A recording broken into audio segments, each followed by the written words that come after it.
Oleh sebab itu kita mau belajar hari ini. Tujuan pemberitaan firman Tuhan dalam hari kebangkitan ini mengajak kita mempercayai Injil yang benar. Injil yang benar menekankan dua poin penting, saudara. Kematian dan kebangkitan Tuhan.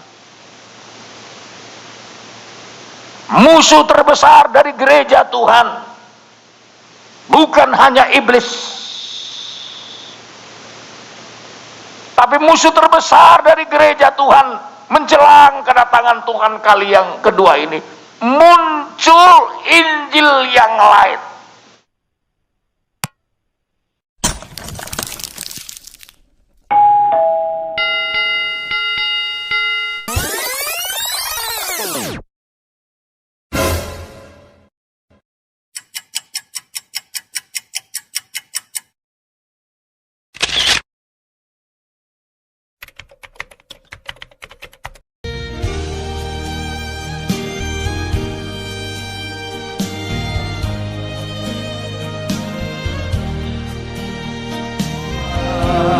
Haleluya. Kami bersyukur Tuhan, kami boleh mengiring Tuhan, mengikut Tuhan, melayani Tuhan sampai kami mendapat mahkota kehidupan. Inilah perjuangan kami, dan kami mohon belas kasihan Tuhan, supaya dalam perjalanan ini Tuhan, kami tidak gagal di tengah jalan. Kami mohon kemurahan Tuhan. Sekali lagi belas kasihan-Mu itulah yang paling utama untuk menjadi bagian terpenting dalam hidup kami. Mari Tuhan berfirman-Lah, urapilah kami semua, berikanlah kami hati yang memahami, mengerti, sehingga melalui pemberitaan firman-Mu kami keberkatan sekalian ya. Pakai hamba-Mu menjadi saluran berkat, dan semua hal-hal yang di luar Tuhan kami tolak patahkan semuanya dalam nama Yesus. Dalam nama Yesus Kristus, beri kami kekuatan untuk menang. Haleluya, haleluya. Bersama kita katakan amin. Silakan duduk Bapak Ibu saudara-saudaraku yang kekasih.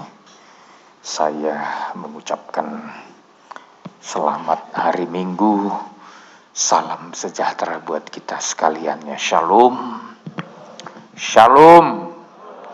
Kasih dan kemurahan Tuhan, perhatian Tuhan masih terulur untuk kita pribadi lepas pribadi sampai sore hari ini ya. Terutama saya dan saudara masih diberikan perpanjangan umur, kesehatan dan kekuatan untuk bertekun dalam ibadah. Ya, tentu hari ini kita masih tetap dalam suasana nuansa Paskah yang mengingatkan kita bahwa ya Yesus Kristus yang telah mati dan bangkit. Ya, tepatnya kalau Alkitab mencatat hari kebangkitan Tuhan itu pada hari pertama setelah Sabat ya. Jadi dalam ya hari-hari Sabatnya orang Yahudi, Sabat itu jatuh ke hari Sabtu ya. Tapi hari Minggu menunjukkan hari pertama saudara ya. Dan Yesus bangkit pada hari pertama, hari Minggu saudara ya.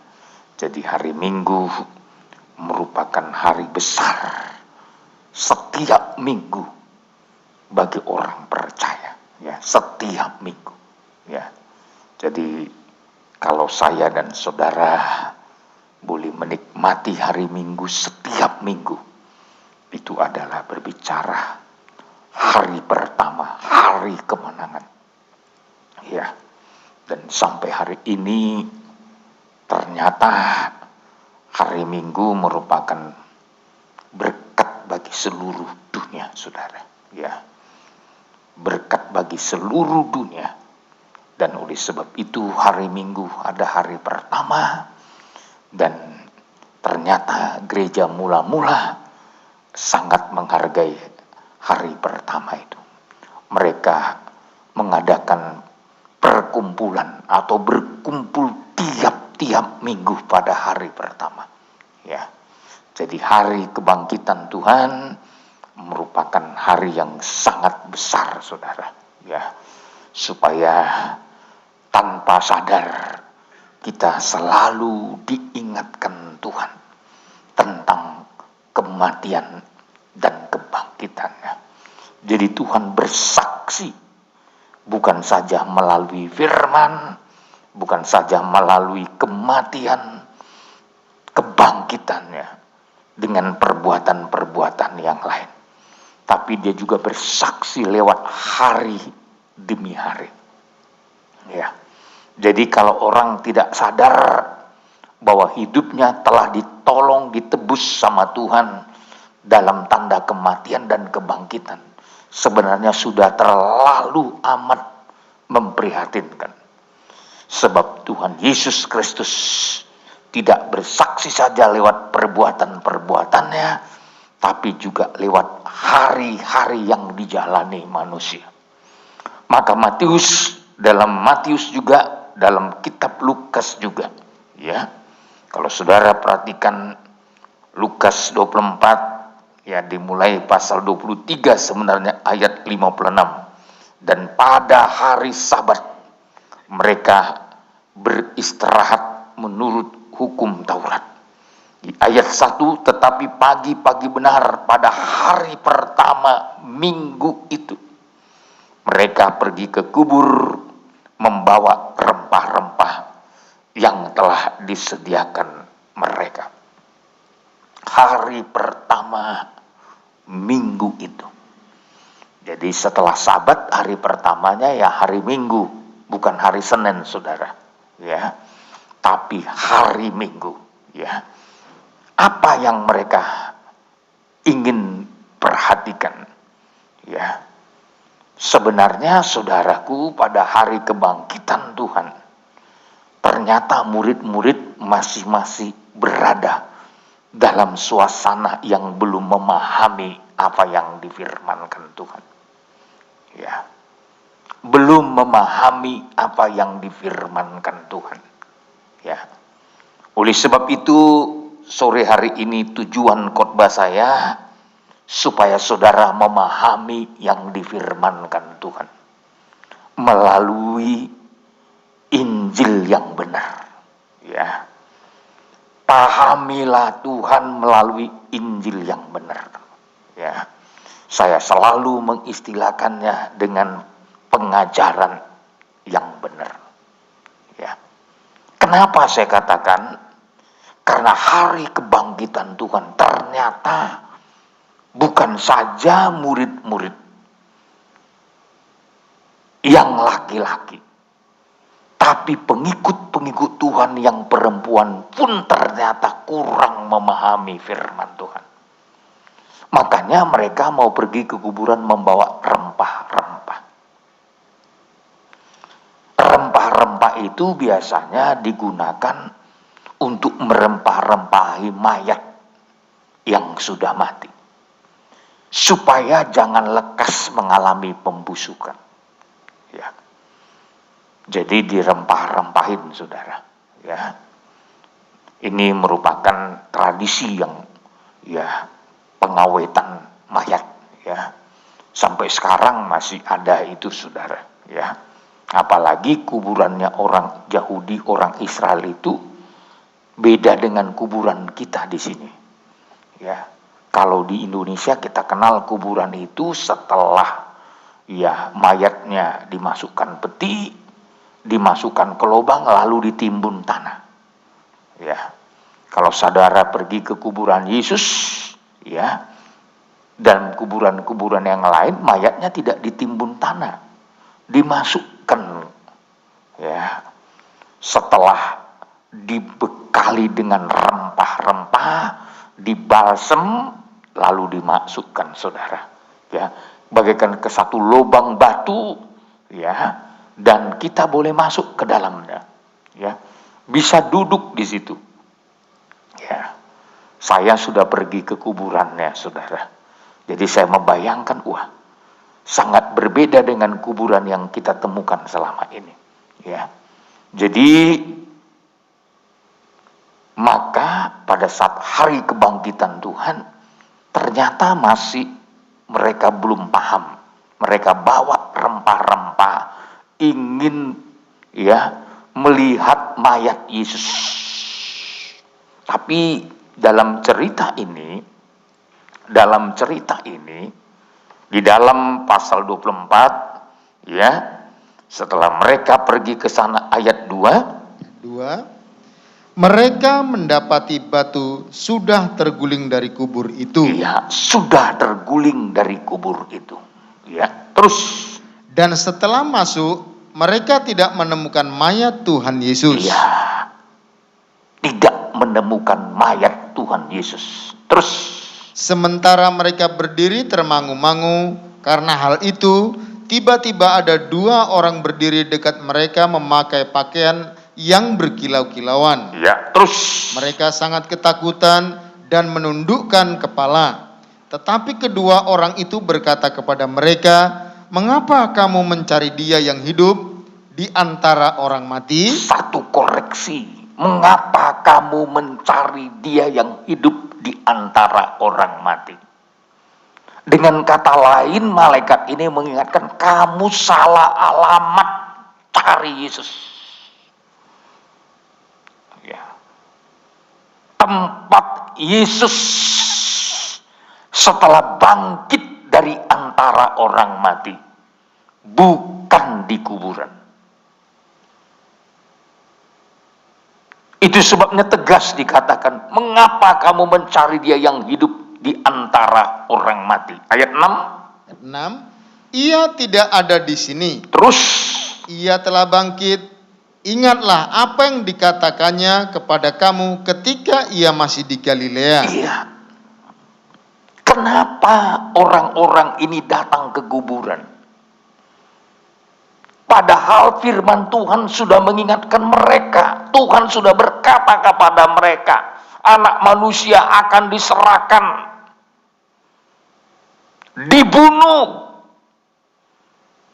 tapi akan bangkit pada hari yang ketiga. Andai kata mereka percaya kepada firman Tuhan, mereka pasti tidak lagi datang ke kuburan untuk melihat mayat Yesus. Mereka tidak akan mencari Yesus dalam suasana kematian. Andai kata mereka mengingat firman Tuhan. Maka saudara, saya mau katakan supaya kita jangan seringkali salah dalam berjalan, dalam bertindak, dalam berbuat, termasuk dalam beribadah, dalam melayani Tuhan, sekalipun namanya melayani. Jangan salah kita bertindak kalau kita memperhatikan firman.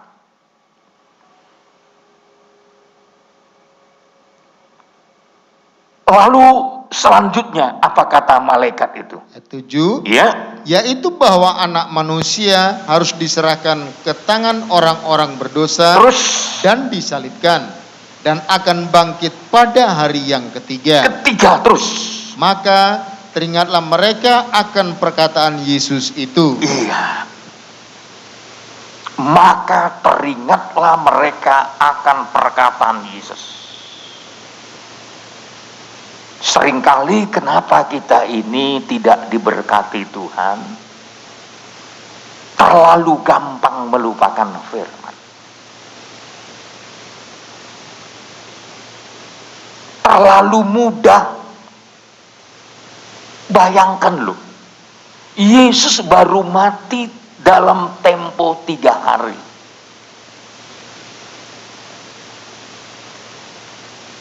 Sebelum itu, dalam kitab Matius, 3 kali Yesus berbicara tentang kematiannya.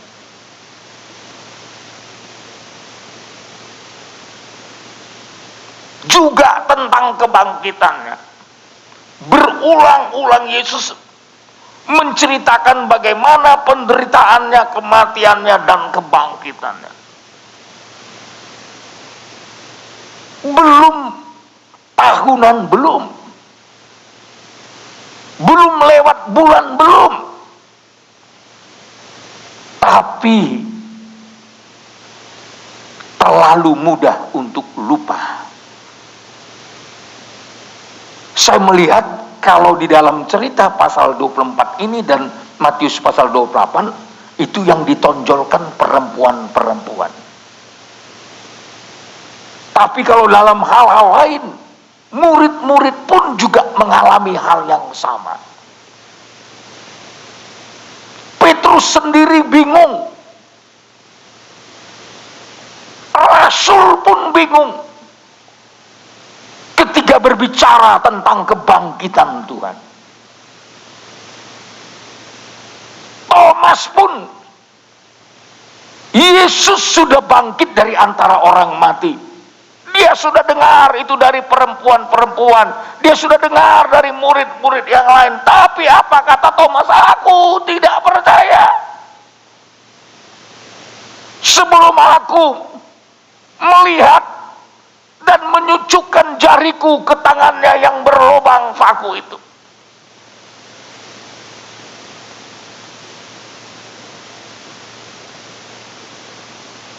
Oleh sebab itu kita mau belajar hari ini.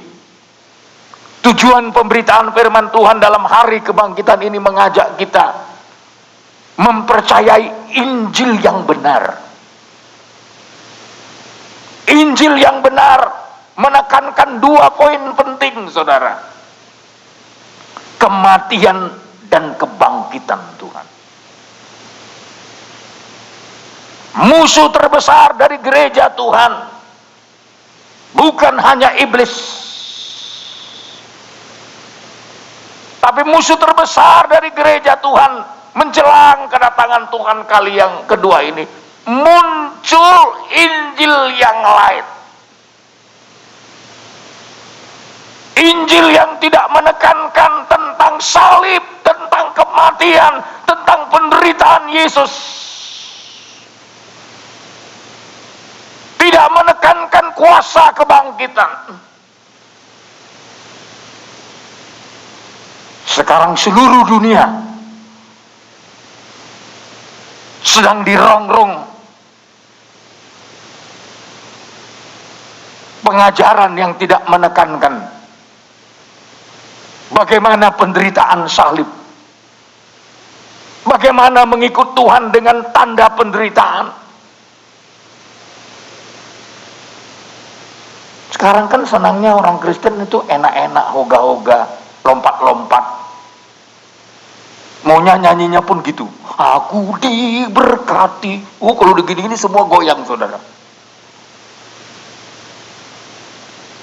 Tapi coba berbicara tentang salib, berbicara tentang penderitaan, berbicara tentang hinaan karena mengikut Tuhan, karena melayani Tuhan, karena serius bersama dengan Tuhan.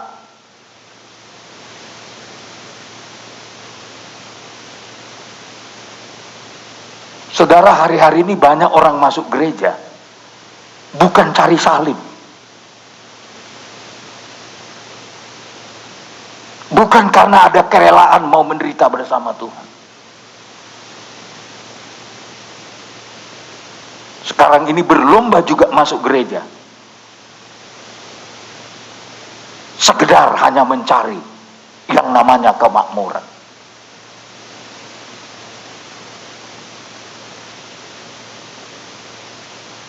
Sampai-sampai orang untuk cari kemakmuran ini rela pindah dari gereja ini ke gereja ini. Untuk mencari kemakmuran itu orang rela melayani dengan segala macam motivasi. Sangat berbeda dengan waktu-waktu kita belum terkontaminasi dengan hal-hal itu. Dulu kalau orang mau masuk Pentakosta harus meneteskan air mata.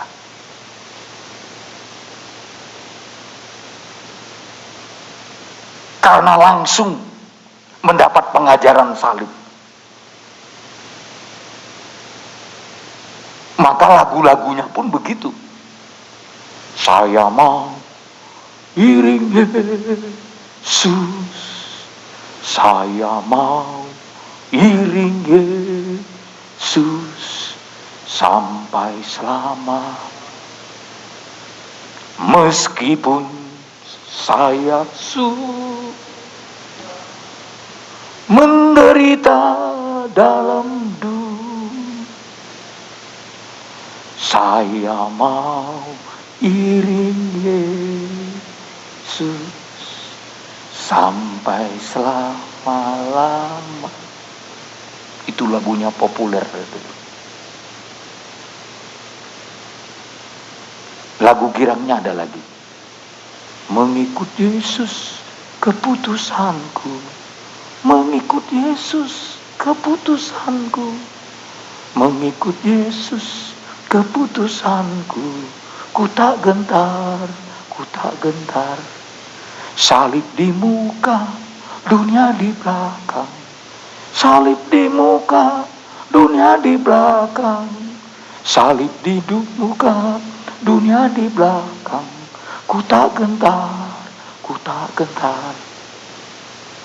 Salibnya di depan, penderitaan itu di depan. Waktu nuansa seperti itu, saudaraku, orang yang mau ikut Tuhan, memang saya lihat jauh lebih rohani dibanding orang yang sudah terkontaminasi. Dulu mau jadi hamba Tuhan aja, diterima aja jadi hamba Tuhan sekolah Alkitab, nangis kita. Dulu kalau ada orang mau diutus sekolah Alkitab, saudara, itu diberangkatkan satu gereja. Kalau ada orang mau diutus menjadi hamba Tuhan, itu ibarat diberangkatkan untuk pergi perang. Itu kalau orang Batak dulu, ada lagu Pentakosta begini, bahasa Batak ya. Saudara nggak ngerti ini, tapi saya akan terjemahkan. Burhan nama au tu parporangan. Tahu kan? Aku berangkat ke peperangan. Itu kalau dulu mau orang melayani. Jadi orang mau berangkat perang, itu sudah siap mati atau hidup. Sudah siap sengsara.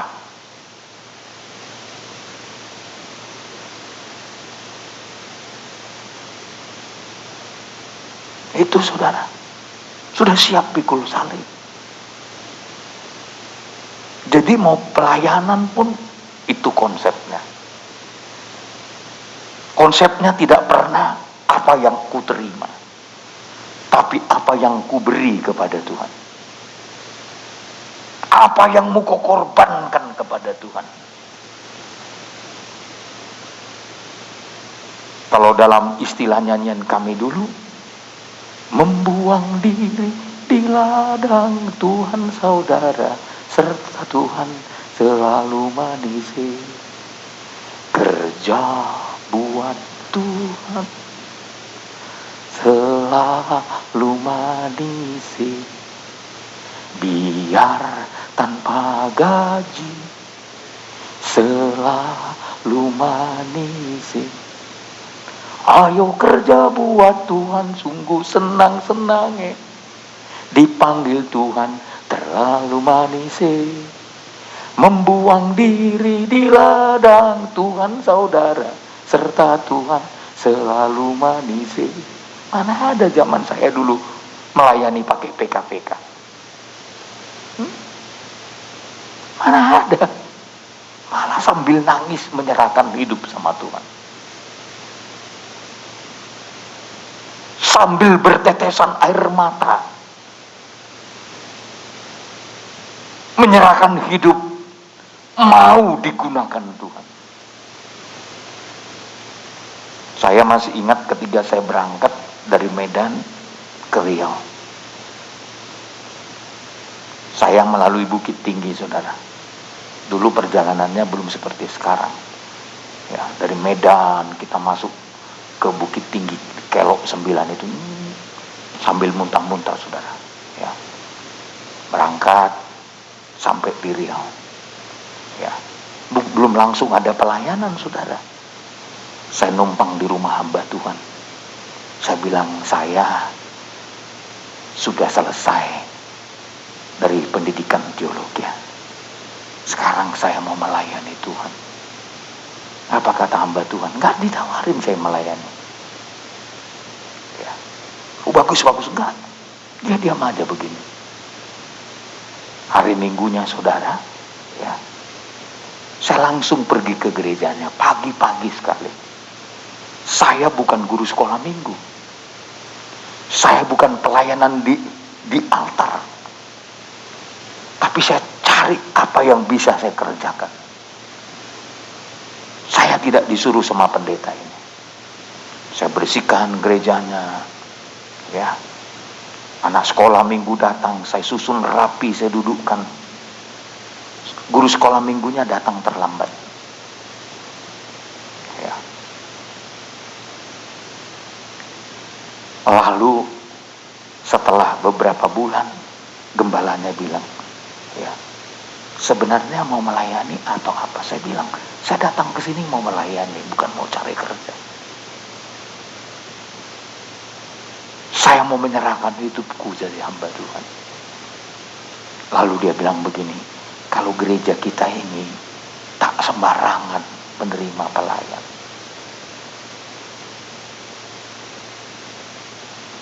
Dalam hati saya berarti saya ditolak, saudara. Nah, boleh jadi hamba Tuhan. Karena saya merasa diri saya menompang, saudara. Akhirnya saya bilang, kalau begitu tolonglah Pak Pendeta, carikan saya kerja, supaya saya bisa membersihkan gereja, sambil saya bisa bekerja. Dia carikan saudaraku pekerjaan apa, saudara? Saya disuruh ikut kenek bangunan, ngocok semen.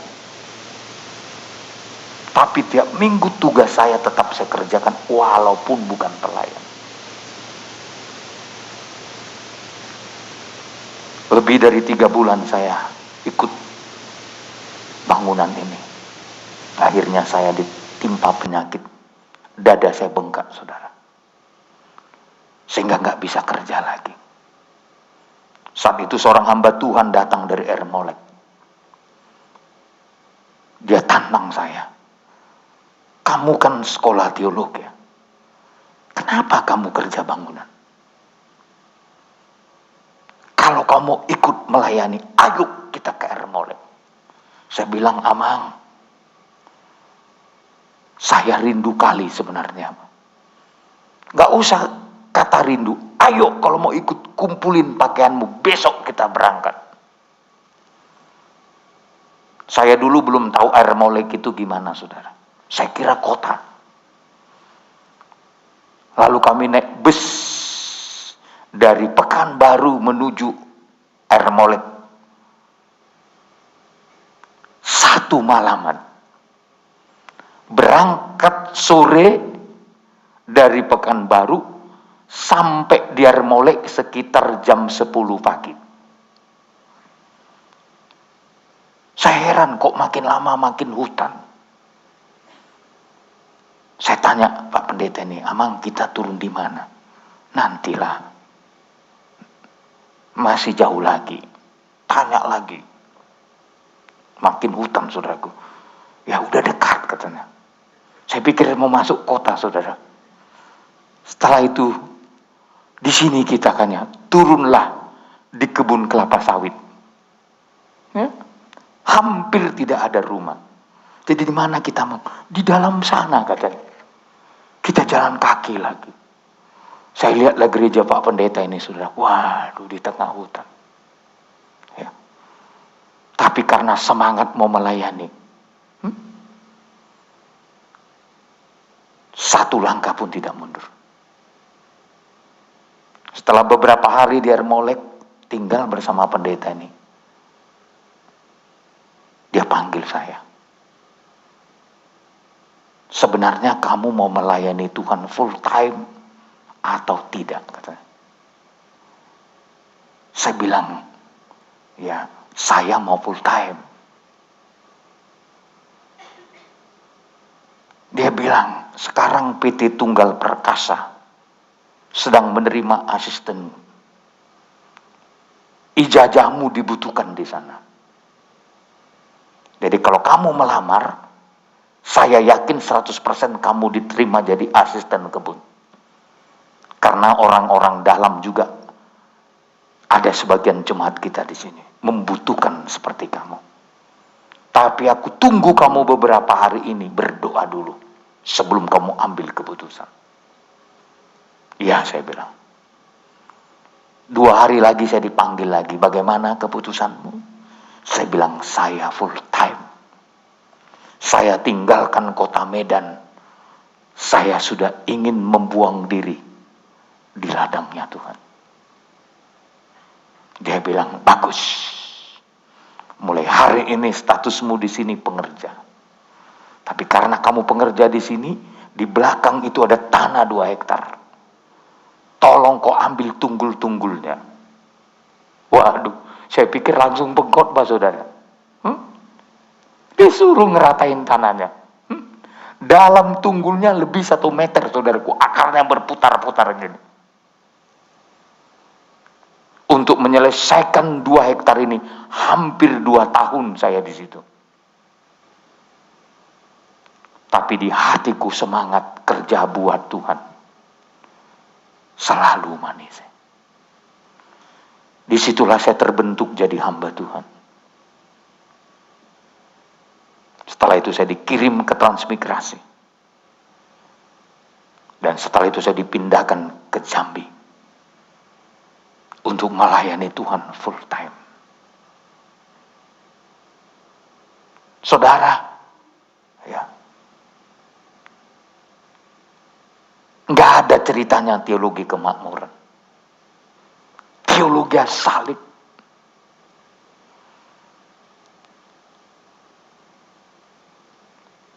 Saya rindu jemaat Tuhan mengerti Injil yang sesungguhnya.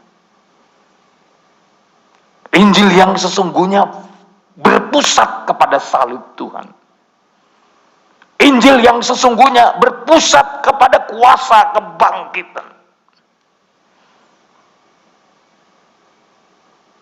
Inilah Injil yang benar. Kalau di dalamnya ada kuasa kematian dan kebangkitan Tuhan. 1 Korintus 15 ayat 3. Paulus mengatakan, yang sangat penting telah kusampaikan. Apa itu yang sangat penting? Coba silakan Pak. Ayat 3. Sebab yang sangat penting telah kusampaikan kepadamu, yaitu apa yang telah kuterima sendiri. Terus, ialah bahwa Kristus telah mati karena dosa-dosa kita sesuai dengan kitab suci. ini yang sangat penting. Jadi bukan uang yang sangat penting. Bukan mujizat soal jasmani yang sangat penting. Tapi yang sangat penting, Kristus telah mati karena dosa-dosa kita. Jadi kalau Yesus tidak mati, nggak ada yang penting.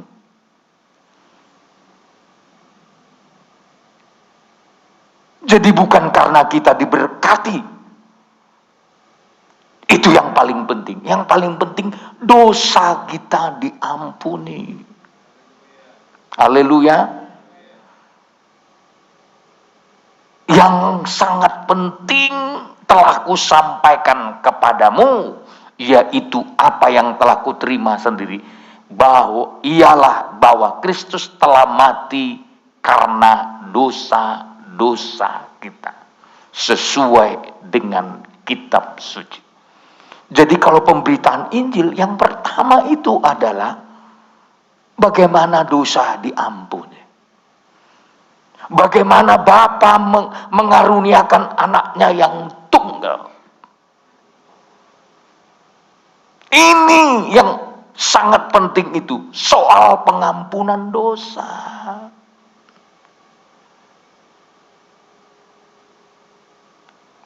Saya mengatakan dalam kebaktian yang lalu, siapa yang sangat memerlukan penebusan dosa? Ternyata semua orang. Kalau Roma 3:23, karena semua orang telah berbuat dosa, kehilangan kemuliaan Tuhan. Karena semua orang gak ada lagi yang betul. Itu Roma 3 ayat 10. Ya, perhatikan dulu Roma 3 ayat 10. 10. Seperti ada tertulis, tidak ada yang benar, seorang pun tidak. Benar. Jadi karena gak ada lagi manusia yang benar, perlu penebusan. Amin. Perlu pengampunan dosa. Amin. Terus, tidak ada seorang pun yang berakal budi. tidak ada seorang pun yang berakal budi. Teruskan. Tidak ada seorang pun yang mencari Allah. Gak ada yang mencari Tuhan. Teruskan.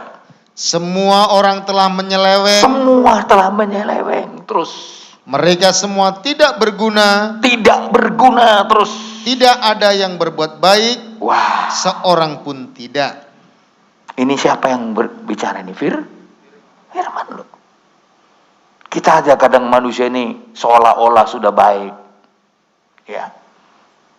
Belum apa-apa kebaikan kita sudah kita tonjol-tonjolkan. Alkitab mencatat semua orang telah menyeleweng. Semua tidak berguna. Tidak ada yang berbuat baik, seorang pun tidak.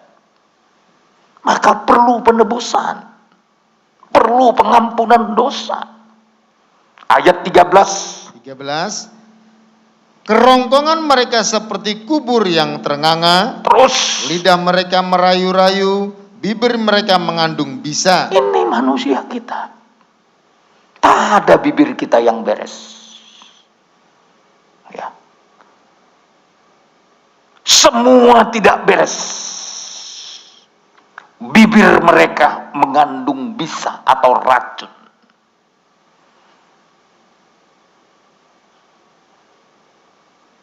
Maka saudara, dengarkan firman Tuhan lebih dari semua. Dengarkan firman Tuhan lebih dari perkataan teman-temanmu.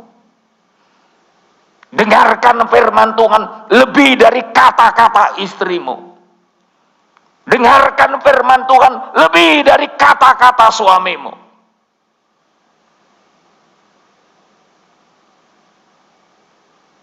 Adam dihukum.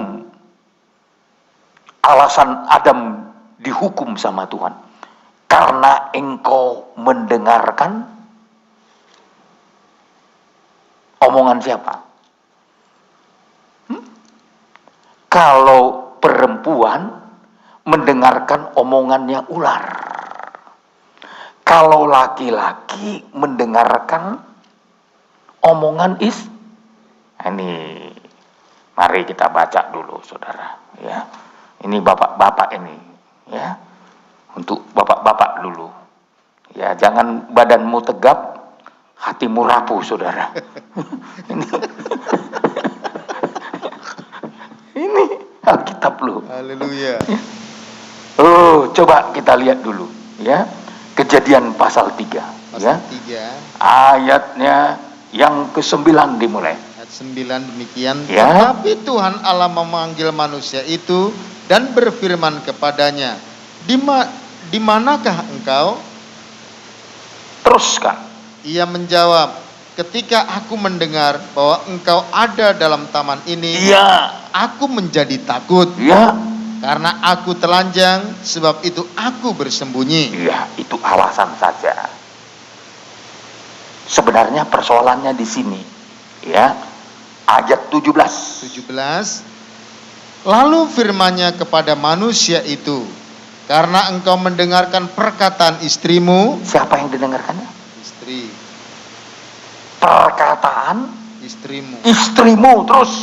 Dan memakan dari buah pohon yang telah kuperintahkan kepadamu, jangan makan daripadanya, maka terkutuklah tanah karena engkau, dengan bersusah payah engkau akan mencari rezekimu dari tanah seumur hidupmu. Adam itu jatuh bukan karena setan. Adam itu jatuh karena perkataan istri. Perempuan jatuh baru karena setan.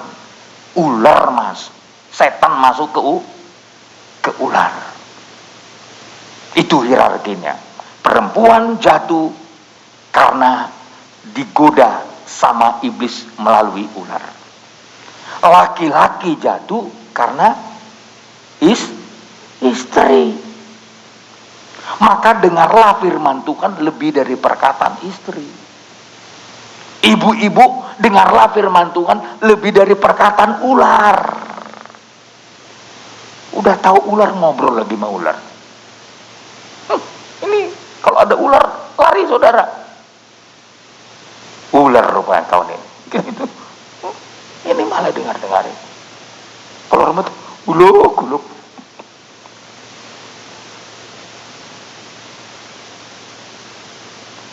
Mana lebih licik? Ular dari perempuan. Dia ular lah. Lebih cerdik katanya. Ular adalah binatang yang lebih cerdik. Kalau tidak cerdik, mana bisa perempuan jatuh?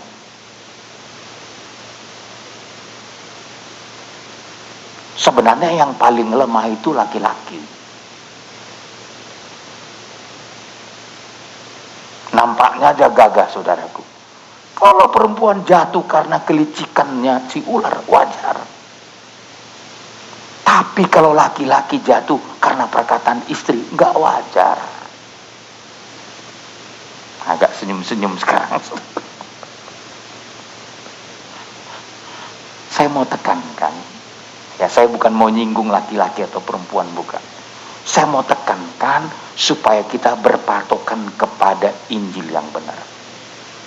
Haleluya. Haleluya. Supaya kita berpatokan kepada firman Tuhan yang benar. Yang sangat penting telah kusampaikan kepadamu. Yesus telah mati karena dosa-dosa kita. Sesuai dengan kitab suci. Jadi berita yang penting, berita tentang pengampunan dosa. Karena nggak ada yang bisa mengampuni dosa kita kecuali korban Kristus. Kalaulah bisa digantikan pengampunan dosa dengan darah domba, dengan darah kambing, dengan darah lembu, waduh, nggak perlu Yesus mati di kayu salib. Andai kata menghapus dosa kita bisa lewat perbuatan kita dengan baik-baik, nggak perlu Tuhan mati di kayu salib. Perbuatan kita tidak mampu menyelesaikan dosa kita. Darah apapun namanya kecuali darah Yesus, tidak ada yang mampu menghapus dosa kita. Makanya kenapa penting berita tentang kematian Yesus, berita tentang salib, karena inti dari penyelesaian segala dosa kita ada pada pengorbanannya di kayu salib. Haleluya. Gak bisa, kalau bisa lewat masuk gereja kita dapat pengampunan dosa, gampang amat. Masuk gereja pun kalau tidak menghargai korban Kristus,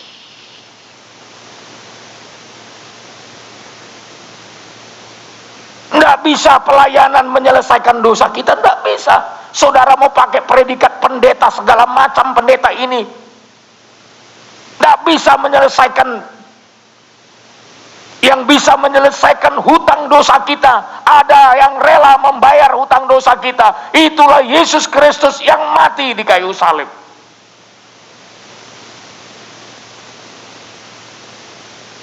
Maka istilah Paulus sangat penting. Jadi lebih dari hal yang lain. Memang makan minum adalah kebutuhan yang penting. Punya rumah, punya fasilitas penting, tapi bukan sangat penting. Yang sangat penting, dosa kita diampuni oleh Tuhan. Andai kata pun mati, saudara mati kelaparan, tapi di dalam Tuhan engkau masuk surga. Andai kata pun Anda mati karena sakit penyakit, karena engkau tidak bisa berobat ke dokter, karena engkau tidak punya harta, gak punya uang untuk perawatan badanmu, tapi kalau engkau mati di dalam Tuhan, tetap engkau sudah menjadi miliknya surga. Itu yang sangat penting, saudaraku. Haleluya. Mau minta yang paling penting ini, yang sangat penting kita kejar. Yang lahiriah ini bukan yang sangat penting. Yang sangat penting, dosa kita diampuni. Makanya saudara, kalau udah berbicara pengampunan dosa, ini yang harus paling kita kejar. Ini yang kita rebut dari Tuhan. Sebagai bukti kita haus lapar untuk dosa kita diampuni, kita datang kepada Tuhan. Dengan cara bagaimana kita datang kepada Tuhan? Dengan merendahkan diri, dengan beribadah, dengan memberi hidup kita ini untuk dipersembahkan kepada Tuhan. Ini harusnya yang kita kejar dalam hidup ini. Ya. Paling tidak sebelum kita mati, dosa kita udah dibereskan sama Tuhan. Haleluya. Hari Jumat saya katakan, penjahat yang di sebelah kanan itu mendapat kemurahan yang luar biasa. Di detik-detik terakhir hidupnya, dia berkata kepada Tuhan, ingatlah akan aku kalau engkau datang sebagai raja. Dan Tuhan langsung berkata, pada hari ini juga engkau bersama-sama dengan aku di Firdaus. Kenapa? Karena Tuhan lihat kesadarannya. Ya. Dia berkata kepada temannya, kita ini adalah orang yang layak dihukum karena kejahatan kita. Tapi orang ini, Yesus ini, dia tidak punya salah, tapi rela mati. Artinya dia sadari, ya, dia sadari dosanya, dia sadari perbuatannya. Kesadaran inilah membuat dia mengakui Yesus Kristus, menerima Yesus Kristus. Bahkan dia yakin dan percaya, kalaupun dia mati, nanti Tuhan akan datang kembali menjemputnya untuk dibawa kepada kehidupan yang akan datang. Maka dia berkata, ingatlah akan aku kalau engkau datang sebagai raja. Pengampunan dosa itu paling penting. Ya. Maka suratan Korintus mengingatkan kita. Yang kedua, saya mengajak saudara melihat yang kedua, yang sangat penting itu apa? Ayat yang keempat. Ayat 4. Ya. Bahwa ia telah dikuburkan dan bahwa ia telah dibangkitkan pada hari yang ketiga sesuai dengan kitab suci. Ya. Jadi berita yang kedua yang sangat penting, Yesus yang dikuburkan itu juga sekaligus bangkit pada hari yang ketiga sesuai dengan kitab suci. Jadi ada dua hal yang sangat penting, kematian dan kebangkitan. Kenapa kebangkitan juga sangat penting? Sebab kebangkitan adalah berbicara pengharapan. Kalau kita tidak bangkit dari antara orang mati, hidup ini paling konyol, saudara.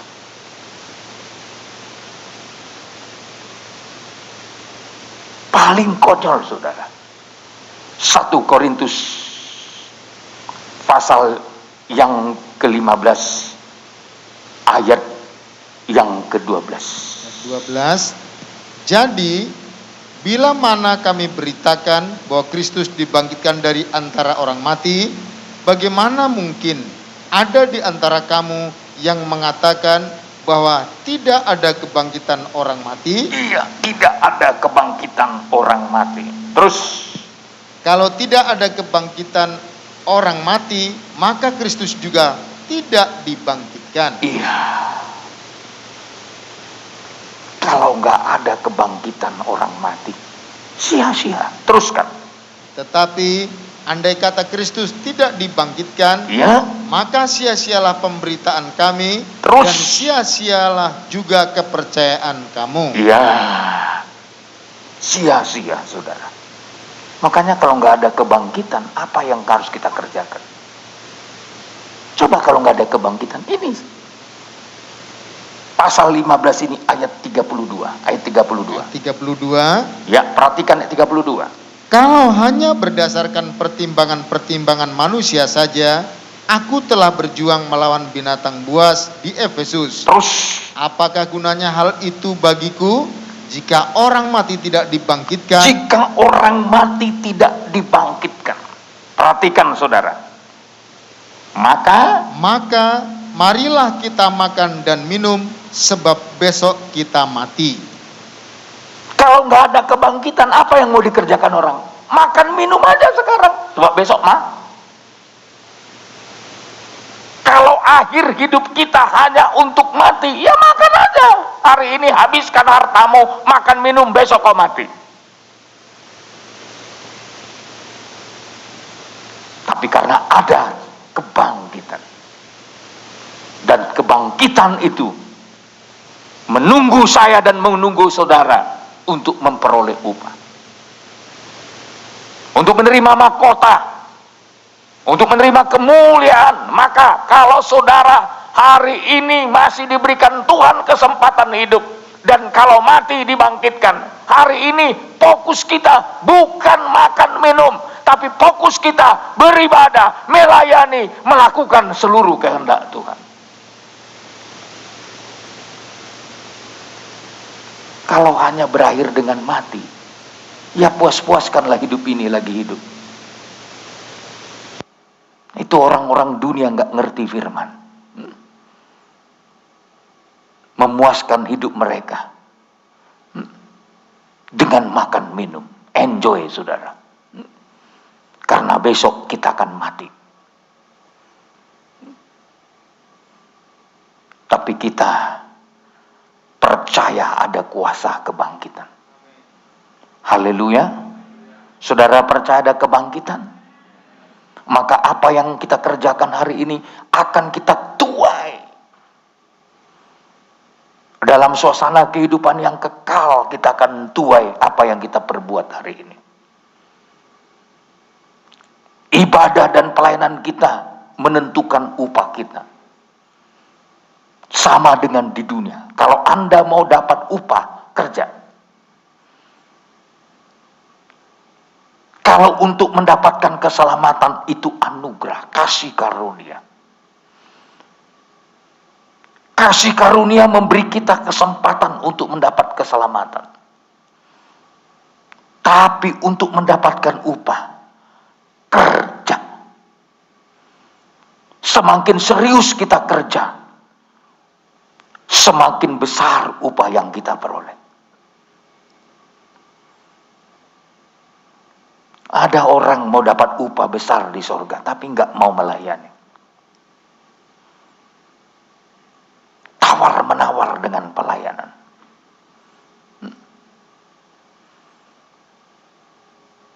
Saya kalau ngajak orang melayani, baik pengerja Saya ajak, ayo kita melayani. Sepertinya saudaraku jual mahal, dibujuk-bujuk lagi untuk pelayanan. Ya. Sebenarnya kalau ngerti tentang upah, kerja buat Tuhan, melayani. Ya. Memang di dunia tidak ada upah seperti orang-orang dunia. Tapi upah dari Tuhan paling tidak saudara dipelihara. Dijamin hidupmu. Kalau engkau benar di mata Tuhan, bukan hanya engkau yang dijamin. Pemazmur berkata, dahulu aku muda, sekarang aku telah tua. Belum pernah kulihat orang benar ditinggalkan.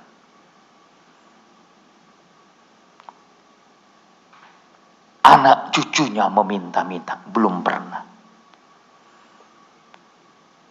Upah bagi saudara yang mau hidup benar, yang mau melayani Tuhan, bukan hanya engkau yang menuainya, sampai anak cucu kita. Maka Tuhan selalu berjanji, kalau engkau mau menuruti firman Tuhan, seperti nenek moyangmu katanya, selalu dibuat Tuhan istimewa. Makanya bagi kita, tidak perlu ada yang kita takutkan, sepanjang kita berkenan sama Tuhan. Haleluya. Tidak ada yang perlu ditakutkan dalam hidup ini. Makan, minum. Sampai dinyanyikan dulu itu kan. Jangan kamu khawatir, burung di udara dia pelihara. Jangan kamu khawatir, bunga di padang dia hiasi. Jangan kamu khawatir, apa yang kau makan, minum, pakai. Jangan kamu khawatir, Bapa di surga dia pelihara. Baru dijawab lagi, aku tidak khawatir, apa yang ku makan, minum, pakai. Aku tidak khawatir, burung di udara dia pelihara. Haleluya. Khawatir? Ini belum apa-apa udah khawatir. Ya. Kurang aja uang tabungannya sedikit. Udah kelahi suami istri. Kemana kau bikin? Kemana kau bikin? Tapi sini nggak ada. Itu di sana sini. Haleluya. Kurang aja simpanan sedikit aja. Khawatirnya bukan main. Memangnya saudara tergantung dari tabunganmu? Walaupun tanggunganmu banyak, kalau muka udah peot, mau makan apa saudara? Pecah pembuluh darah, mau apa lagi? Mau makan jagal? Tahu jagal? Mana ada lagi kenikmatan saudara? Ya. Saya lihat Paut Tapea, yang saya lihat hanya melalui apa namanya itu, video call ya. Karena saya, saudara, sampai sekarang ya belum ke rumah sakit saudara. Memang ya selama COVID-19 ini saya nggak pernah ya untuk ya mengunjungi baik jemaat maupun hamba Tuhan di rumah sakit. Tapi kalau sudah saya lihat dalam perawatan, semua sudah ditakar semua. Makan ditakar, semua serba takar saudara. Mau punya uang untuk apa? Tidak ada artinya apa-apa. Ya. Karena masih sehat kita, bisa makan enak, bisa menikmati. Ya. Kalau udah nggak sehat, saudara, lihat daging, kolesterol. Semua. Termasuk lihat kacang-kacangan, asam urat. Asam urat, kolesterol, darah tinggi, darah apa lagi. Apa yang mau dibanggakan dalam hidup ini? Tak ada, saudara. Ya. Maka kita harus belajar untuk mengerti kuasa kebangkitan Tuhan. Haleluya.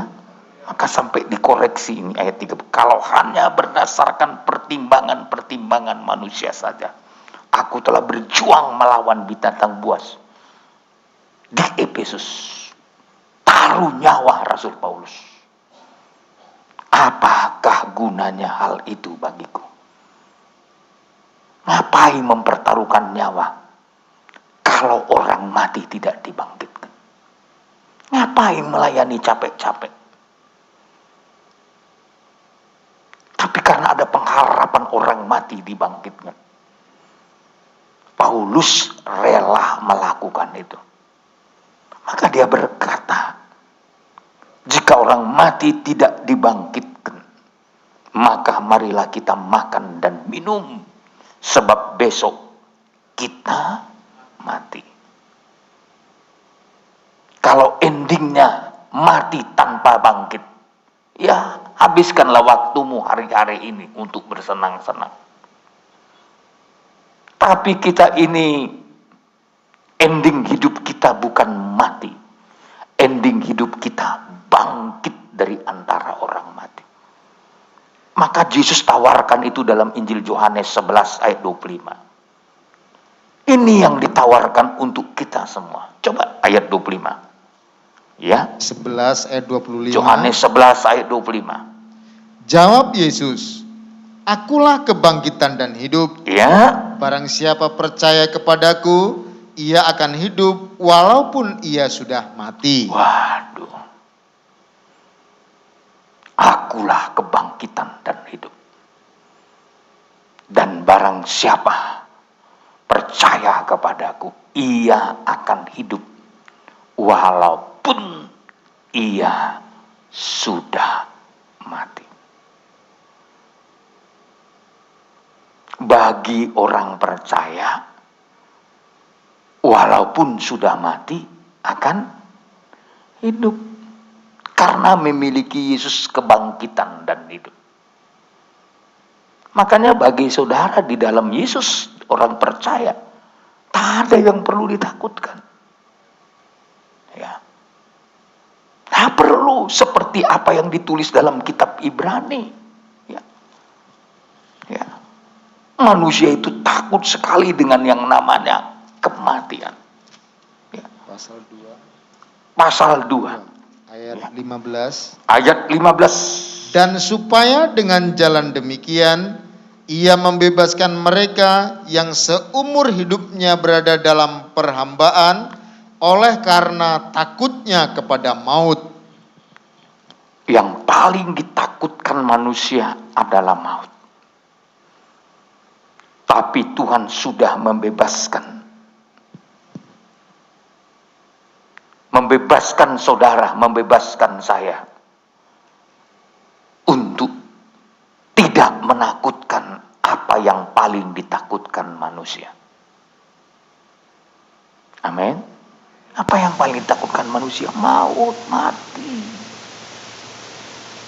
Makanya kalau dokter sudah mulai ancam mati, aduh, semua rela digadekan. Rumah dijual, semua rela. Itu pun dokter bilang begini, kalau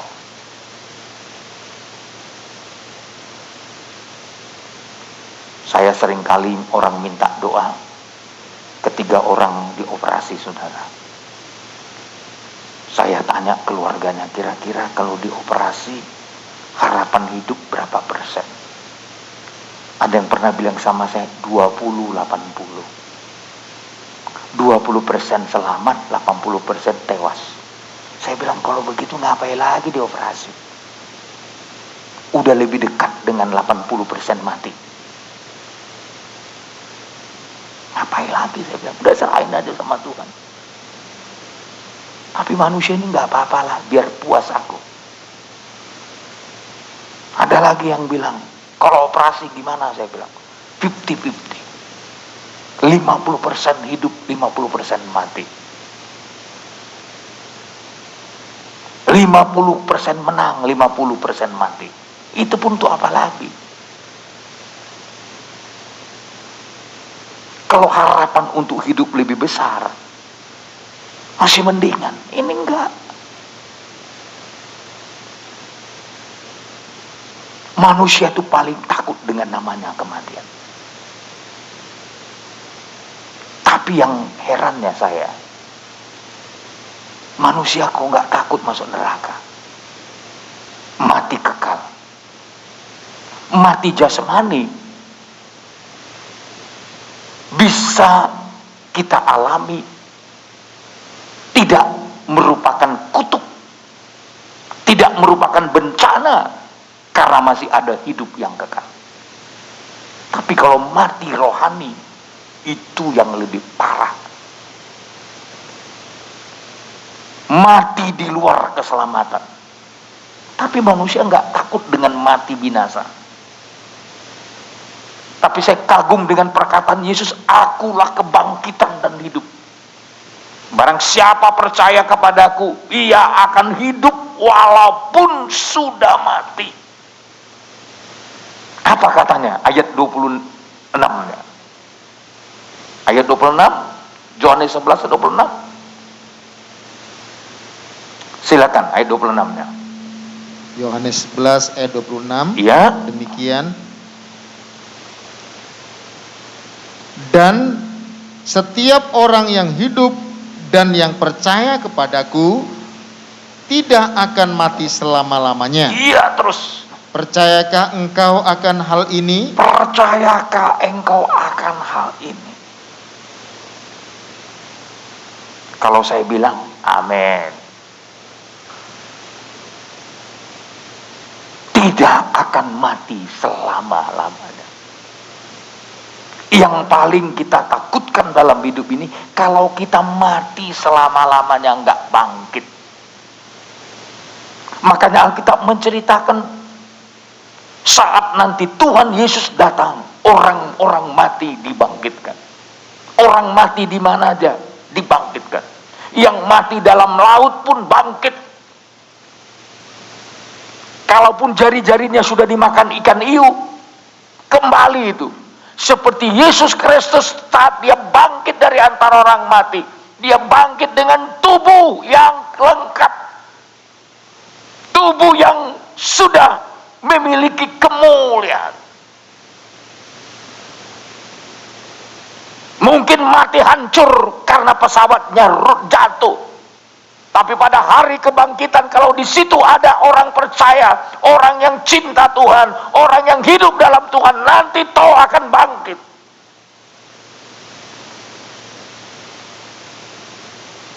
Waktu Yesus bangkit, saudaraku, tidak terhalang oleh karena luka-lukanya. Lambungnya ditombak tembus. Waktu dia bangkit, lubang bekas tombak itu tidak menghalangi hari kebangkitan. Tangannya yang berlubang paku, kakinya yang berlubang paku, kepalanya yang dibuat mahkota duri, bekas cambukan yang sampai darahnya, bilur-bilurnya mengalir. Tapi dalam tubuh kebangkitan, tidak ada yang dapat menghalangi kebangkitan. Maka nanti kalau Yesus datang kembali, mati dimanapun orang itu, bangkit. Haleluya. Mati hancur pun bangkit, mati terbakar pun bangkit. Yang jelas, barang siapa percaya kepada Tuhan, Akulah kebangkitan dan hidup. Haleluya. Ini banyak saya tahu orang naik pesawat nggak berani naik pesawat. Orang kaya ini loh. Setiap mau naik pesawat ke Jakarta nggak berani. Tunggu kapal kelut. Kenapa nggak berani? Takut naik pesawat. Kenapa saudara? Karena nggak ngerti firman. Kalau saudara takut, tak usahakan naik pesawat. Naik speed aja dari sini ke Batam aja bisa takut saudara. Waktu gelombang begini-begini, wah, saya kan sering kalau pas gelombang gini-gini, ibu-ibu teriak-teriak. Sampai jengkel saya, ngapain lah teriak-teriak ini? Bikin ganggu iman kita. Haru gelombang gini, ketekik. Ya. Kalau kita sudah yakin betul pembelaan Tuhan, malah gini-gini kesempatan bagi kita main ayun-ayunan. Tapi karena di samping kiri kanan berteriak semua, sama dengan waktu Yesus tertidur di perahu di Buritan saat angin sakal datang. Pas. Langsung murid-murid berkata, "Guru, kita binasa." Yesus tidurnya nggak ada ayatnya ya. Tidur ya, nggak dibikin ngorok saudaraku. Coba saudara lihat, murid berkata kita binasa. Ya. Tuhan tegur mereka, memang kamu kurang percaya kok katanya. Lalu apa kata Yesus? Dia perintahkan danau itu tenang. Diam, tenang. Tenang, saudara. Ya, memang kalau kurang percaya, memang harus kena gelombang dulu. Ya, jemaat juga kalau kurang percaya, cocok kalau saudara kena gelombang. Maunya gelombang bukan laut, gelombang ekonomi. Naik turun. Kalau gelombang laut mungkin biasa Pak Gembala. Coba kena gelombang ekonomi. Yang biasa untung 1 juta satu hari, rugi 1 juta. Gimana kira-kira? Biasa tinggal hitung. Tuhan bilang kasih gelombang dulu kamu. Turun 1 juta. Ini banyak sekarang ini. Ya, saya kan banyak ditelepon, Amang, kenapa? Sudah nggak ada lagi Amang. Jadi kalau nggak ada gimana? Saya bilang, kalau tak ada mau gimana? Ya berharaplah sama Tuhan. Ada yang tengah malam telepon saya sambil nangis kan. Aku sakit Amang, sakit apa? Aku pikir sakit entah apa, sakit kantong. Saya bilang, mari kita topakkan tangan. Bukan itu Amang. Apa? Tak ada sewa rumah. Aduh Tuhan, Pak Gembala dibanguni untuk bayar sewa rumah.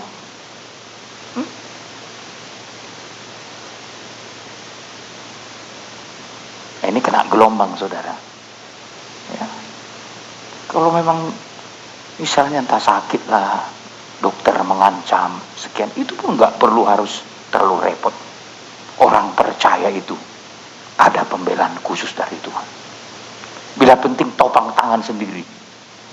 Di mana sakitmu? Misalkan ulu hati, dalam nama Yesus Tuhan, tolong sembuhkan. Kayak kami lah Gembala, sama siapa minta tolong? Mana mungkin seluruh Jumat ini saya banguni tiap malam. Pak Gembala sudah sesak napas. Kadang topang tangan sendiri, dalam nama Yesus, keluar kau setan. Setan, maut. Nah saudara praktekkan gitu. Ya. Bukan tidak bisa minta tolong, tapi praktekkan dulu imanmu. Haleluya. Belajar pakai iman saudara. Ya. Saudara tahu memang orang percaya itu luar biasa. Petrus pernah waktu dia percaya sama firman Tuhan, Yesus tengoknya jalan di atas air. Memang pada awalnya dia kira itu siapa itu? Kalau jalan di atas air itu hantu lah, gini-gini di laut tuh. Kok bisa gitu ya? Tapi Yesus bilang, aku ini. Apa kata Petrus? Suruh aku berjalan. Oh, jalan Petrus. Hanya sok jago. Sok jago kurang iman. Waktu dia belum bimbang, masih bisa jalan. Tapi waktu dia lihat gelombang itu, goyang imannya. Akhirnya apa? Hampir tenggelam. Untung Yesus tolong, kok nggak tewas itu si Petrus. Dulu saya pikir itu ya, laut tempat Yesus itu, laut, air asin enggak, ternyata danau. Air tawar, saudara. Tapi walaupun danau, gelombangnya bisa tinggi. Kalau angin dari gunung sana datang, gelombangnya langsung tinggi. Jadi saya bayangkan Petrus berjalan di atas air itu. Kalau masih mantap iman kita, kita betul-betul menjadi orang percaya yang benar, kita akan melihat mujizat Tuhan. Haleluya. Haleluya. Yakin saudara. Jadi kuasa kebangkitan itu luar biasa. Kenapa Tuhan Yesus itu sangat tinggi sekali dibuat oleh Bapa? Karena dia yang mati dan bangkit. Jadi penghargaan kepada Yesus oleh Bapa di surga itu luar biasa.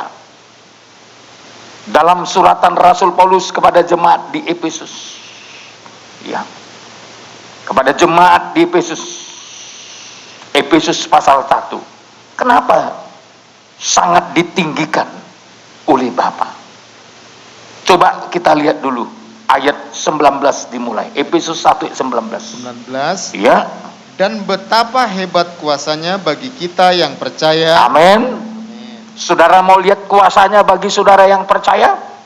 Terus. Sesuai dengan kekuatan kuasanya. Oh, ya, terus. Yang dikerjakannya di dalam Kristus dengan membangkitkan dia dari antara orang mati dan mendudukkan dia di sebelah kanannya di sorga. Jadi dalam kuasa kebangkitan, Yesus didudukkan di sebelah kanan Bapa di sorga. Penghargaan yang begitu tinggi kepada Yesus karena dia pernah mati dan bangkit. Dia telah sukses melaksanakan perintah Bapaknya, mati di kayu salib. Kematiannya di kayu salib bukan karena dosanya. Dan dia tidak tiba-tiba mati, tapi melewati kesengsaraan. Jangan kira Yesus itu mati mendadak, tidak. Mati jantung, kena serangan jantung, tidak. Dalam Alkitab ada dua. Mati dibunuh dan menyerahkan nyawanya kepada Bapa di surga.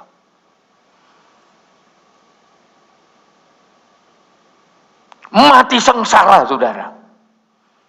Lebih lama dia sengsaranya. Kesengsaraan Tuhan bukan hanya fisik, tapi jiwa, batin. Apa bukti kesengsaraan batin? Judas datang menjual dirinya. Dia tahu Judas itu akan datang untuk menjual dirinya. Dia pura-pura datang. Dan dia sudah kompromi dengan algojo-algojo, dengan orang-orang yang mau menangkap Yesus. Nanti siapa yang aku cium, orang itulah orangnya. Coba datang, Tuhan tahu. Oh, si pengkhianat datang.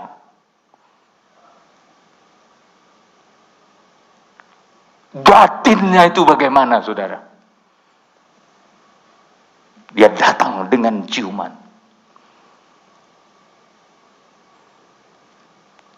Apakah engkau menyerahkan anak manusia dengan ciuman, kata Yesus kepada Judas?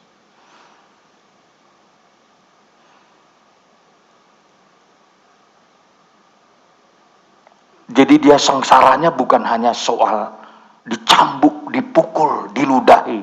Sengsaranya termasuk sengsara batin. Datang lagi si Petrus. Wah, ini si Petrus ini. Menyangkalnya 3 kali. Di depan Yesus itu disangkal loh. Aku tidak tahu. Aku tidak pernah kenal. Yesus lihat dari atas salib gini. Petrus, Petrus.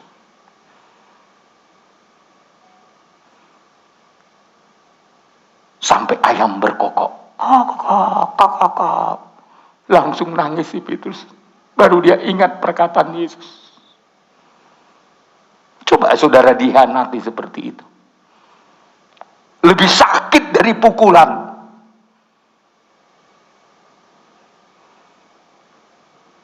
Tapi itu harus dialami oleh Yesus Kristus.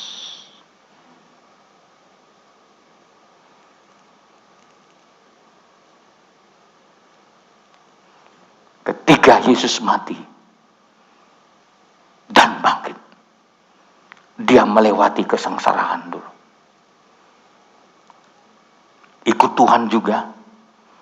Sebelum kita mati terhadap dosa kita, mati terhadap tabiat duniawi kita, mati terhadap keinginan kita, Tuhan bawa sengsara.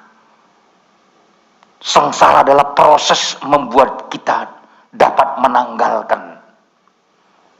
Tidak lagi cintakan dosa.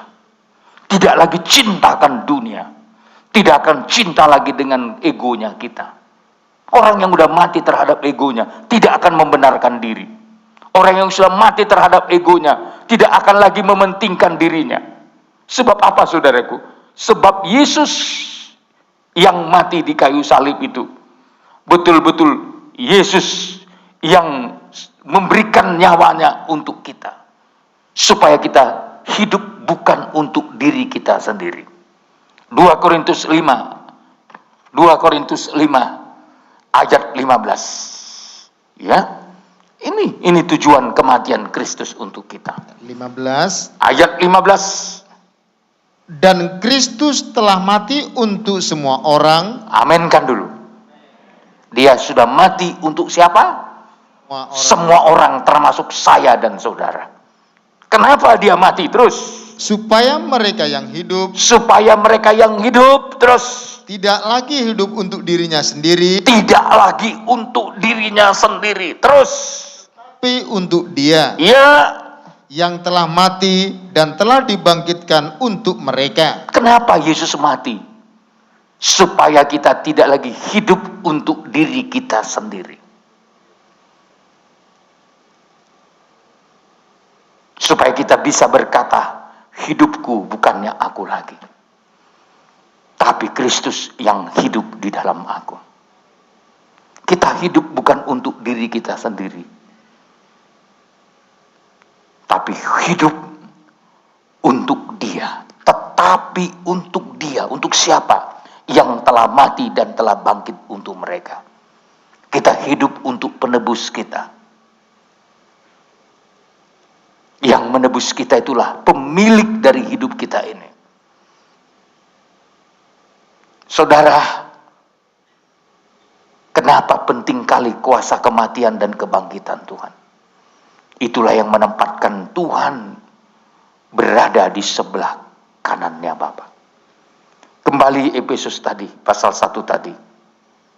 Sekarang ya, ayat 21. Jauh lebih tinggi dari segala pemerintah dan penguasa dan kekuasaan dan kerajaan dan tiap-tiap nama yang dapat disebut, bukan hanya di dunia ini saja, melainkan juga di dunia yang akan datang. Iya. Ayat 22. Dan segala sesuatu telah diletakkannya di bawah kaki Kristus, dan Dia telah diberikannya kepada jemaat sebagai kepala dari segala yang ada. Karena Kristus yang telah mati dan bangkit itu didudukkan Tuhan sebagai kepala dari segala sesuatu. Jadi dalam kuasa kematian dan kebangkitan, Tuhan mengambil tempat yang didudukkan oleh Tuhan sebagai kepala. Dia yang ngatur semua. Dialah yang tertinggi. Kenapa dia menjadi yang tertinggi? Karena rela mati dan bangkit untuk kita semua. Haleluya. Dia menjadi tertinggi di atas segala-galanya dalam hidup kita. Kenapa? Karena dia sudah menebus kita dengan darahnya sendiri. Dua hal ini, inilah Injil yang benar. Makanya karena Injil yang benar itulah Paulus rela menderita. Dalam 2 Timotius pasal 2 ayat yang ke-8. Ya, Injil yang benar itu kalau fokusnya kepada kematian dan kebangkitan Tuhan. Amin. Coba ayat 8. Ingatlah ini, Yesus Kristus yang telah bangkit dari antara orang mati, Ya, yang telah dilahirkan sebagai keturunan Daud, itulah yang kuberitakan dalam Injilku. iya. Jadi Injil yang diberitakan Paulus adalah soal kematian dan kebangkitan Tuhan. Kenapa? Ini yang menjadi pusat pemberitaannya, karena ini yang bisa menyelamatkan. Dia rela sengsara, dia rela menderita untuk pemberitaan yang benar. Maka saudara, saya dan saudara rela sengsara demi memberitakan yang benar. Ya, itu ayat 9, ayat 9. Karena pemberitaan Injil inilah aku menderita. Aku menderita. Terus. Malah dibelenggu seperti seorang penjahat. Iya, terus. Tetapi firman Allah tidak terbelenggu. Iya. Jadi kalau Injil yang benar kita beritakan, kita juga harus siap sengsara. Aku menderita. Memang kalau yang benar kita sampaikan, belum tentu semua orang mau dengar. Malah orang lebih suka mendengar yang tidak benar. Coba ajaran yang benar itu mengoreksi, menyucikan.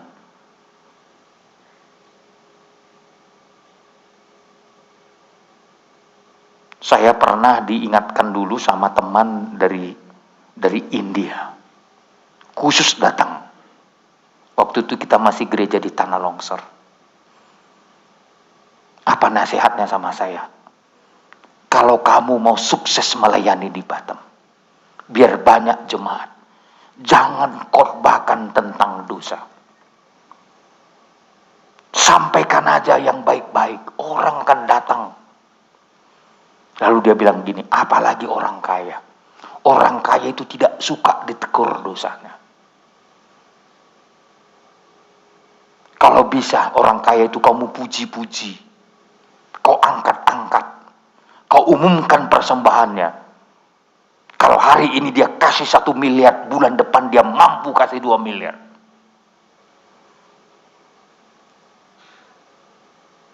Saya bilang sama dia, Pak, apa yang Bapak sampaikan itu bukan kebenaran. Yang benar firman. Saya buka sama dia suratan Timotius. Manfaat firman. Salah satu adalah segala tulisan yang diilhamkan oleh Allah bermanfaat,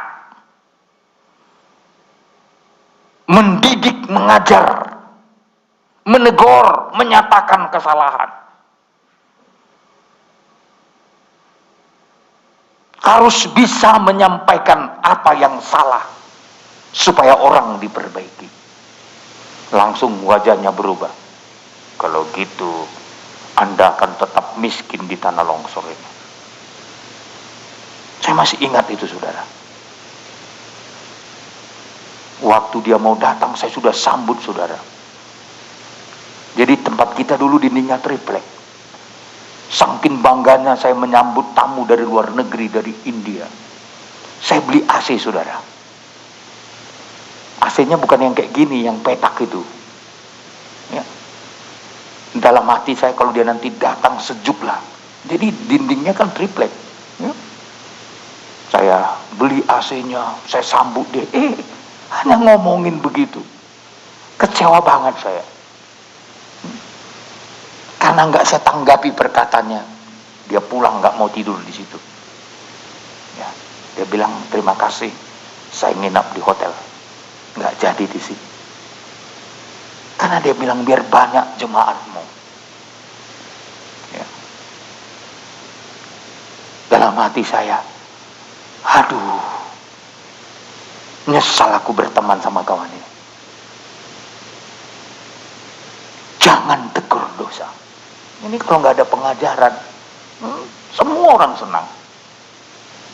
Apalagi nggak usah ditegur kawin cerai, nggak usah ditegur hal-hal yang salah. Langsung semangat, saudaraku. Makanya di gereja ini, kalau saudara nggak mau dibereskan, nggak akan tahan saudara di sini. Istri-istri pun kalau nggak mau tunduk sama suaminya, nggak akan tahan dengar firman pengajaran ini. Suami-suami pun kalau nggak mau mengasihi istrinya, nggak akan kuat dengar firman pengajaran ini.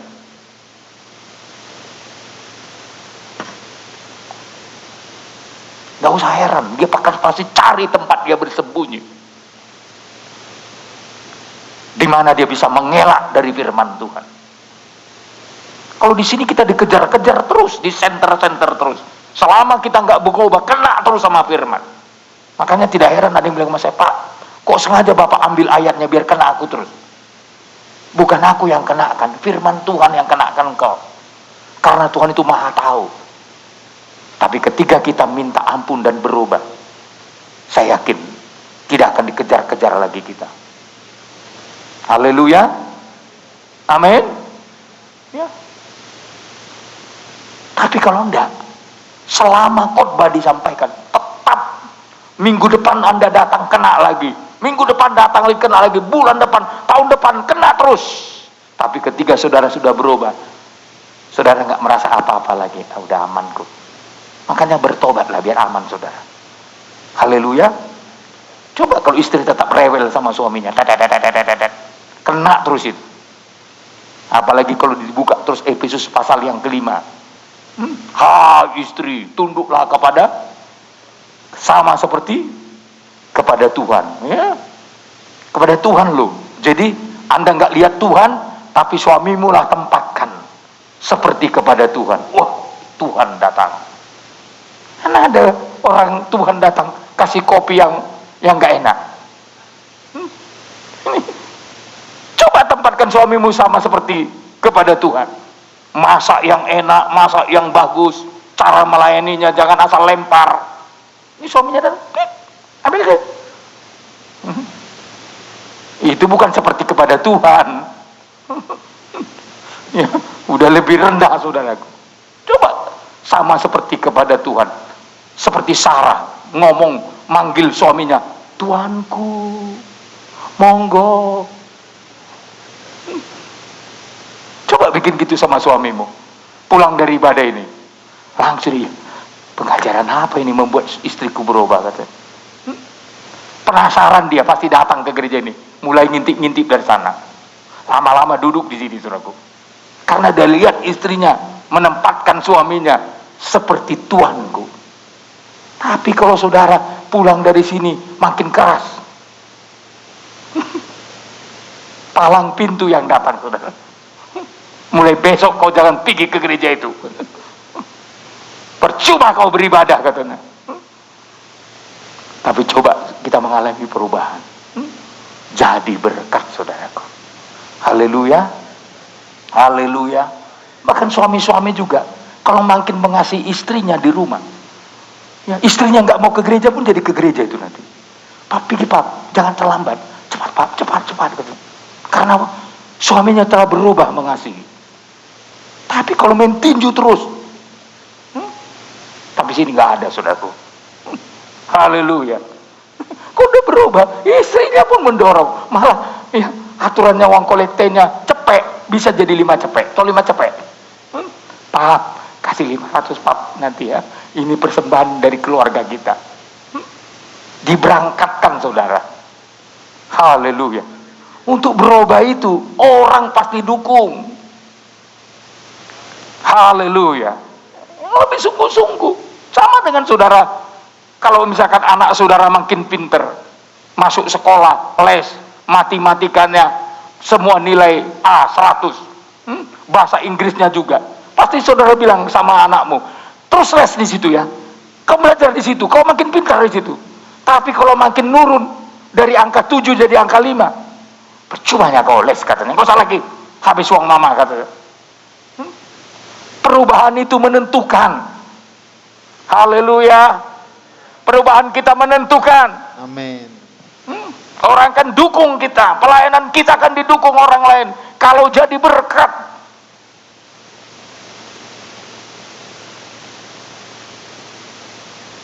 Sekali lagi, Paulus rela menderita karena Injil yang benar. Karena Injil yang benar itu tidak terbelenggu. Tak ada yang bisa menghalanginya. Ayat 10. Ayat 10. Karena itu aku sabar menanggung semuanya itu bagi orang-orang pilihan Allah. Ya. Supaya mereka juga mendapat keselamatan dalam Kristus Yesus dengan kemuliaan yang kekal. Iya. Jadi Paulus sabar menderita. Karena apa? Karena supaya mereka juga mendapat keselamatan. Jadi Injil yang benar itu adalah membawa orang lain kepada keselamatan. Kenapa? Pertama, karena ada pengampunan dosa. Yang kedua, ada kuasa kebangkitan. Ya, mungkin saudara bertanya, kuasa kebangkitan itu di mana? Dalam Roh Kudus. Roh Kuduslah kuasa kebangkitan itu. Kalau saudara terima Roh Kudus, Anda akan mengalami kuasa kebangkitan itu. Roma 8 ayat 11. Kuasa kebangkitan itu ada pada Roh Kudus. Ya. Jadi kalau Roh Kudus dalam diri kita, maka terjadi kebangkitan. Amin. Ayat 11. Dan jika roh Dia yang telah membangkitkan Yesus dari antara orang mati, ya, roh Dia, Roh Kudus yang telah membangkitkan Yesus dari antara orang mati, terus diam di dalam kamu, diam dalam kamu, terus maka Ia yang telah membangkitkan Kristus Yesus dari antara orang mati akan menghidupkan juga tubuhmu yang fana itu oleh Roh-Nya yang diam di dalam kamu. Jadi kuasa kebangkitan itu ada pada Roh Kudus. Kalau saudara terima Roh Kudus, Anda sedang mengalami kuasa kebangkitan. Kuasa yang membuat kita menang seperti Yesus menang. Makanya gereja Tuhan harus penuh dengan Roh Kudus. Haleluya. Jemaat harus rindu penuh dengan Roh Kudus. Supaya apa? Kita mengalami kemenangan. Menang atas dosa. Kalaupun dosa selalu menggoda kita, tapi ketika Roh Tuhan memenuhi kita, kita menang. Dunia selalu menjerat kita. Kita juga akan menang terhadap jerat-jerat dunia kalau Roh Kudus ada pada kita. Keinginan-keinginan kita selalu memojokkan kita. Tapi kalau ada Roh Kudus, kita menang. Haleluya. Maka ada buku mengalahkan keakuan. Ya. Dan ketika kita berhasil mengalahkan keakuan itu hanya karena kekuatan Roh Kudus. Jadi kuasa kebangkitan itulah yang diterima murid-murid di hari Pentakosta. Maka goncang Yerusalem. Dengan penuh Roh Kudus, murid-murid memberitakan Injil dengan berani. Dengan penuh Roh Kudus, murid-murid bersatu. Bertekun dalam pengajaran. Bertekun dalam persekutuan. Bertekun dalam doa. Mampu berkorban. Segala sesuatu menjadi milik bersama. Orang kaya, orang miskin, sama-sama menikmati kasih karunia Tuhan. Orang yang kaya merasa punya tugas untuk menolong yang miskin. Orang yang miskin merasa punya tugas untuk menopang orang kaya dalam doa. Jadi yang lemah ditanggung orang yang kuat. Sama-sama menyatu di dalam Tuhan. Bahkan Kisah Rasul pasal 2 berkata, segalanya menjadi milik bersama soal kebutuhan ekonomi. Dan ada yang berani menjual hartanya letakkan ke bawah kaki rasul-rasul, dan untuk menolong yang memerlukannya.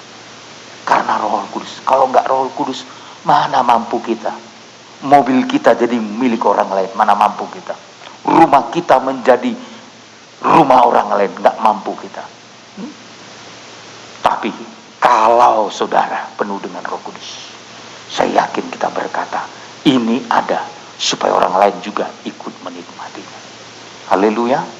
Anda punya uang supaya saudara bisa berkorban, orang lain bisa menikmatinya. Orang lain bisa merasakan apa yang kau terima dari Tuhan.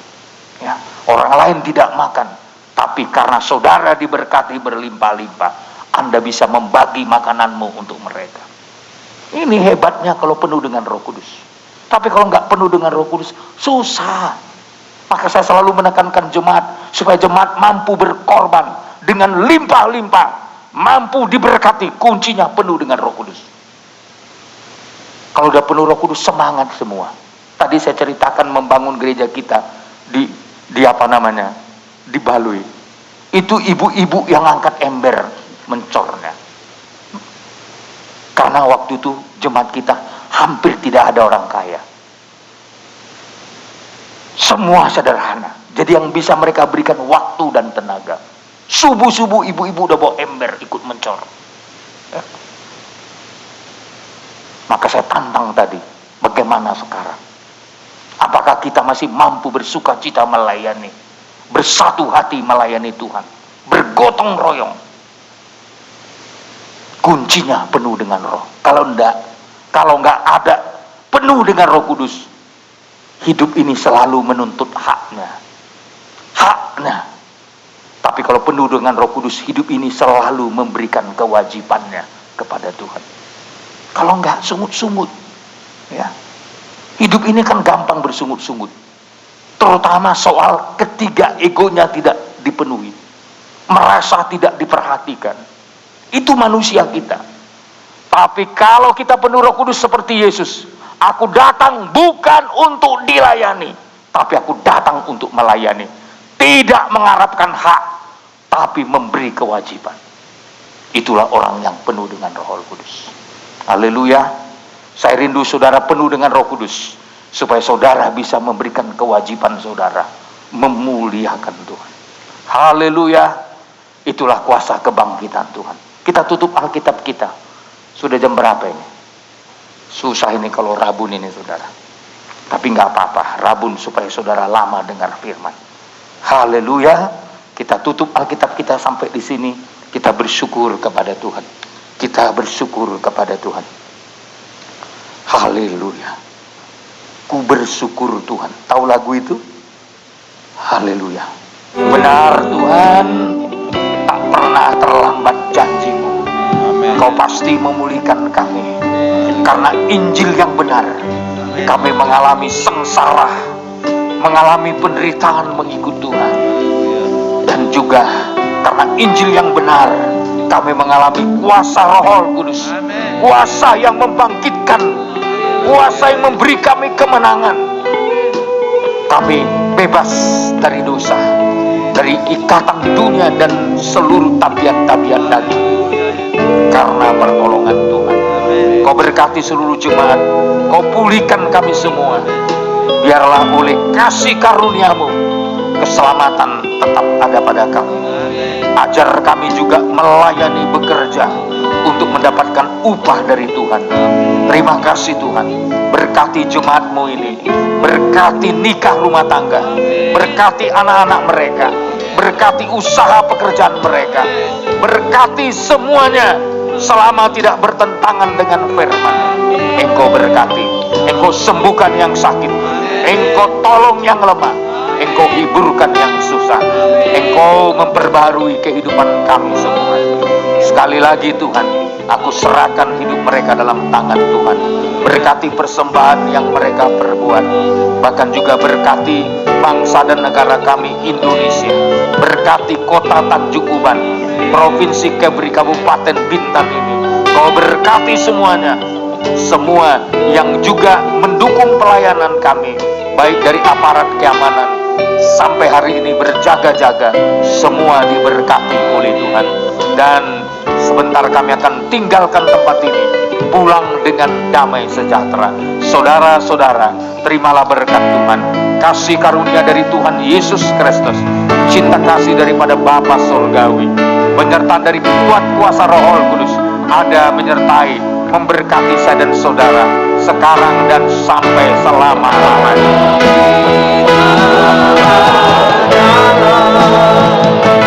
Keluarga Allah, satu dalam dunia, satu perhatian, satu di dalam ikatan, kita keluarga Allah, kita keluarga Allah,